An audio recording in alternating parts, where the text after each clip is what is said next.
தென்னாடுடைய சிவனே போற்றி, எந்நாட்டவர்க்கும் இறைவா போற்றி. இன்று 13/4/2016 புதன்கிழமை அன்று துருமுகி வருடம் எனக்கூடிய நாமத்துடன் சரியாக 9:15 மணிக்கு பிறக்கின்றது.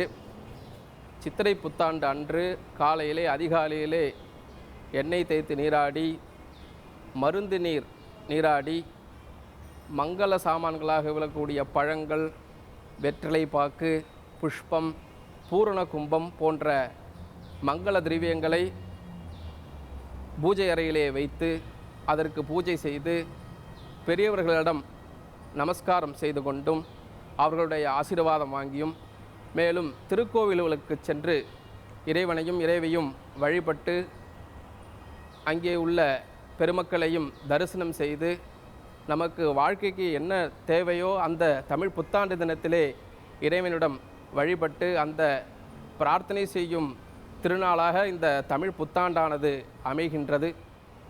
அந்த பஞ்சாங்கம் வாசிக்கும்போது அஸ்வினி முதல் ரேவதி வரை உள்ள நட்சத்திரக்காரர்களுக்கும், மேஷ ராசி முதல் மீன ராசி வரை ஜனிக்கக்கூடிய அனைத்து மக்களுக்கும் அந்த பலன்களெல்லாம் கூறுவார்கள். அந்த பலன்களை இப்போது கூறுகின்றேன். மேஷராசி அன்பர்களே, உங்களுடைய தைரியத்தால் முன்னேற்றம் அடையக்கூடிய சூழ்நிலையாக இங்கே இந்த புத்தாண்டானது பிறக்கின்றது. உங்களுடைய தைரியத்தாலும் உங்களுடைய வீரத்தாலும் நடக்கின்ற காரியங்கள் எல்லாம் சிறப்பாக நடைபெறும். அடுத்ததாக ரிஷபராசி நேயர்களே, மேலும் இந்த ஆண்டானது கடின உழைப்பால் வெற்றி தரக்கூடிய ஆண்டாக இங்கே அமைகின்றது. மேலும் மிதுன ராசி நேயர்களே, இந்த ஆண்டு உங்களுக்கு அனைத்து வித வெற்றிகளையும் தரக்கூடிய ஆண்டாக இங்கே பிறக்கின்றது. கடகராசி நேயர்களே, இந்த ஆண்டானது சற்று போராடி வெற்றி தரக்கூடிய ஆண்டாக உங்களுக்கு அமைகின்றது. அடுத்ததாக சிம்மராசி நேயர்களே, உங்களுக்கு கடுமையான ஆண்டாக அமையாமல் குருவும் சனியும் உங்களுக்கு அனுகூலமாக இருப்பதால் இருக்கக்கூடிய கஷ்டங்கள்லாம் விலகக்கூடிய ஆண்டாக இங்கே அமைகின்றது. அடுத்ததாக கன்னிராசி நேயர்களே, உங்களுக்கு இந்த ஆண்டு நிதானம் இருந்தால் வெற்றி தரக்கூடிய ஆண்டாக அமைகின்றது. எந்த காரியத்திலும் நிதானமாக நாம் செயல்பட்டோமானால் அனைத்து வித வெற்றிகளையும் ருசிக்கலாம் என்று இந்த ஆண்டு பலனானது கூறுகின்றது. அடுத்ததாக துளாராசி அன்பர்களே, இந்த ஆண்டு மன நிறைவுடைய நிகழ்ச்சிகள் அனைத்தும் தரக்கூடிய ஆண்டாக இங்கே அமைகின்றது. மேலும் நம்முடைய வாழ்வில் வசந்தத்தை கொடுக்கக்கூடிய ஆண்டாகவும் இந்த ஆண்டு உங்களுக்கு அமைகின்றது. விருச்சிக ராசி நேயர்களே, உங்களுக்கு இந்த ஆண்டு புத்துணர்ச்சி தரக்கூடிய ஆண்டாக அமைகின்றது. எந்த புது வேலைகளையும் நீங்கள் துவங்கினாலும் உத்வேகத்துடன் விடாமுயற்சியுடன் செய்தால் இந்த ஆண்டு உங்களுக்கு வெற்றி தரக்கூடிய ஆண்டாக அமைகின்றது. தனுசு ராசி நேயர்களே, இந்த ஆண்டு உங்களுக்கு திறமைகளை வெளிக்கொண்டு வரும் ஆண்டாக அமைகின்றது.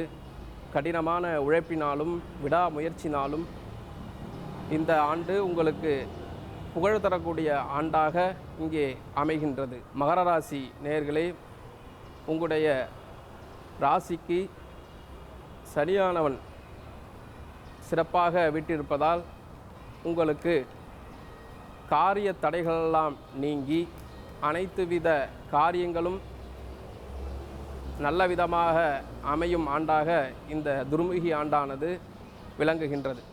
கும்பராசி நேயர்களே, இந்த ஆண்டு அனைத்து வித தடைகளும் நீங்கி நல்ல வெற்றிகளை ருசிக்கக்கூடிய ஆண்டாக இந்த ஆண்டு உங்களுக்கு அமைகின்றது. மீனராசி அன்பர்களே, இந்த ஆண்டு திட்டங்கள் மூலத்தினாலும் உங்களுடைய விடாமுயற்சினாலும் கடின உழைப்பினாலும் வெற்றி தரக்கூடிய ஆண்டாக இந்த ஆண்டு அமைகின்றது. மேலும் இந்த பஞ்சாங்கத்தின் அதிதேவதையாக விளங்கக்கூடிய நவக்கிரக நாயகர்கள் அனைவரும் எல்லாம் வல்ல இறைவன் ஸ்ரீ ராமலிங்கேஸ்வர பெருமானின் அருளாட்சிக்கு உட்பட்டவர்களாகவே தான் இங்கே விளங்குகின்றார்கள். நாம் நவக்கிரகத்தை கண்டு பயப்படணும் தேவையே இல்லை. திருநாவுக்கரசரும் திருஞான சம்பந்தரும் வேதாரண்யம் எனக்கூடிய திருமறைக்காட்டில் இருந்து புறப்படும் போது உடனே திருநாவுக்கரசர் தடுத்து நிறுத்துறார். வந்துட்டு இப்போ போக வேணாம், நாலும் கோலும் சரியில்லை. நாலும் கோலும் என்றால் நவக்கிரகங்கள்லாம் இருக்கின்ற இடம் சரியில்லை.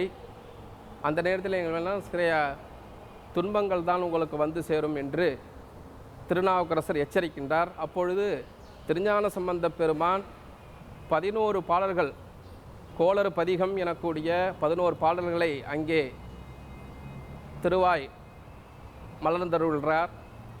வேயுறு தோழி பங்கன் விடமுண்ட கண்டன் மிக நல்ல வீணை தடவி மாசரு திங்கள் கங்கை முடிமேல் அணிந்து என் உளமே புகுந்த அதனால் ஞாயிறு திங்கள் செவ்வாய் புதன் வியாழன் வெள்ளி சனி பாம்பு இரண்டும் உடனே ஆசரு நல்ல நல்ல அவை நல்ல நல்ல அடியாரவர்க்கு மிகவே அப்படின்னு பதிவு பண்ணுகின்றார்.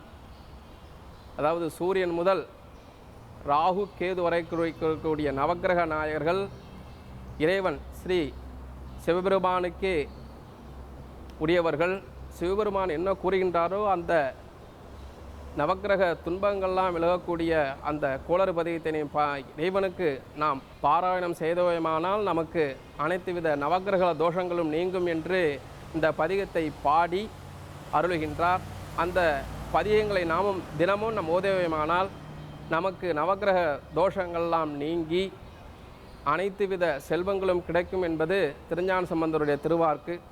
ஆகையால் அனைத்து மக்களும் இந்த திருப்பதிகங்களும் அவரவர்களுக்கு உள்ள இஷ்ட தெய்வங்களுக்கும் குலதெய்வங்களுக்கும் தரிசனம் செய்து காலையிலே பிரார்த்தனை செய்து கொண்டோமானால் நம்முடைய ஒவ்வொரு நாளும் வாழ்வு சிறக்கும். மேலும் நமக்கு சேர்க்கக்கூடிய அனைத்து காரியங்களும் வெற்றி கிடைக்கும் என்று கூறிக்கொண்டு இதை பார்க்கக்கூடிய அனைத்து நேயர்களுக்கும் அனைத்து வித செல்வங்களும் நலங்களும் கிடைக்க வேண்டி எல்லாம் வல்ல ஸ்ரீ ராமலிங்கேஸ்வர பெருமானின் திருவடிகளை வணங்கி மகிழ்கின்றோம்.